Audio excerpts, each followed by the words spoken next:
മുരിങ്ങയില കൊണ്ടൊരു കറി ഉണ്ടാക്കിയാലോ. അതിലേക്ക് ഇതാ മുരിങ്ങയില വേണം, പിന്നെ ചേന വേണം, പച്ചക്കായ വേണം. ഈ 3 വിഭവങ്ങൾ വെച്ചുകൊണ്ടുള്ള ഒരു കറിയാണ് ഉണ്ടാക്കുന്നത്. അപ്പം മുരിങ്ങയില ഞാൻ നേരാക്കിക്കൊണ്ടിരിക്കുന്നുണ്ട്. ഈ മുരിങ്ങയില നേരാക്കുന്നതിനിടയിൽ ഒന്ന് സബ്സ്ക്രൈബ് ചെയ്യണേ. അതുപോലെ തന്നെ ആ ബെല്ലൈക്കനുള്ള ഓൾ എന്ന ബട്ടൺ അമർത്തി ഒന്ന് സപ്പോർട്ട് ചെയ്യണേ. അപ്പോൾ പിന്നെ മുരിങ്ങയില കറി ഉണ്ടാക്കാൻ തുടങ്ങാം. എന്നാൽ സമയം കളയാതെ ഉണ്ടാക്കിയിട്ട് കാണിച്ചു തരാം. ചൂടായ വെളിച്ചെണ്ണയിൽ ഇതാ കടുകിട്ട് പൊട്ടിച്ചിട്ടുണ്ട്. ഇനി ഇതിലേക്ക് ഒരു 10 അല്ലി വെളുത്തുള്ളി ചതച്ചതാണ്, അത് ഇട്ട് കൊടുക്കാം.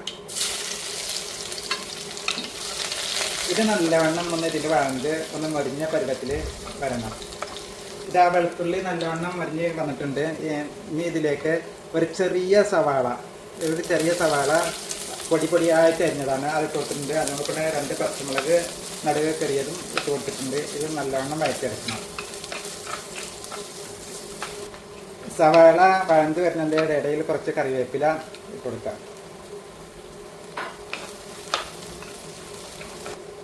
ഇതാ സവാളയെല്ലാം നന്നായിട്ട് വഴണ്ട് വന്നിട്ടുണ്ട്. അതുപോലെ വെളുത്തുള്ളി മുരിഞ്ഞ് സവാളയും കറിവേപ്പിലൊക്കെ നന്നായിട്ട് വഴണ്ട് വന്നിട്ടുണ്ട്.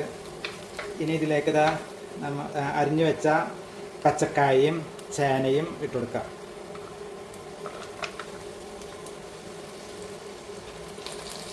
ഇനി ഇതിൽ കിടന്ന് നന്നായിട്ടൊന്ന് വഴറ്റിയെടുക്കുക. ഇതാ പച്ചക്കായയും പിന്നെ ചേനയും നന്നായിട്ട് വഴണ്ട് വന്നിട്ടുണ്ട്. ഇനി കുറച്ച് ഉപ്പിട്ട് കൊടുക്കുക. അതിനോട് കൂടെ തന്നെ വേവാൻ ആവശ്യമായ വെള്ളം ഒഴിച്ച് കൊടുക്കുക. ഇനി നല്ലവണ്ണം ഇളക്കി എല്ലാം കൂടി യോജിപ്പിച്ച്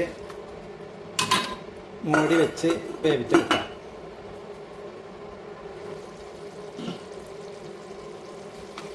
ഇതാ കഷ്ണങ്ങളെല്ലാം വെന്ത് ഉടഞ്ഞ ഒരു പരുവം എത്തിയിട്ടുണ്ട്.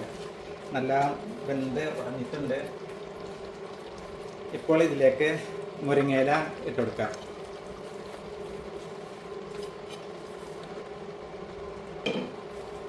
എന്നിട്ട് ഈ കഷ്ണങ്ങളും മുരിങ്ങയിലയും ഒക്കെ കൂടി നന്നായിട്ട് യോജിപ്പിച്ചെടുക്കാം.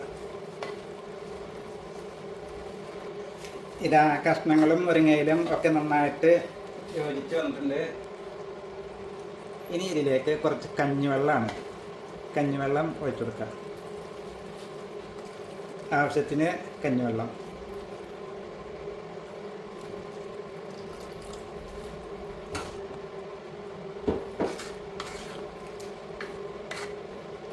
കഞ്ഞിവെള്ളം ഒഴിച്ച് നന്നായിട്ട് ഇളക്കി ഒന്നുകൂടി ഒന്ന് തിളപ്പിച്ചെടുക്കാം.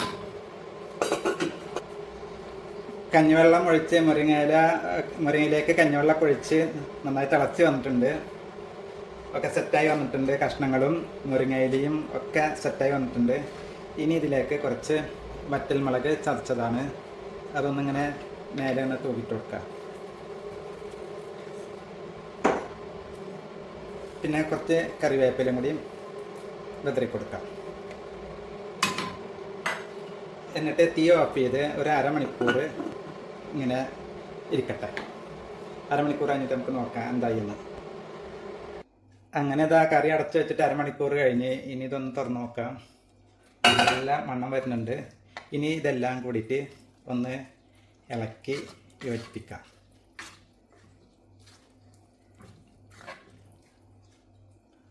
ഒന്ന് ടേസ്റ്റ് ചെയ്ത് നോക്കാം.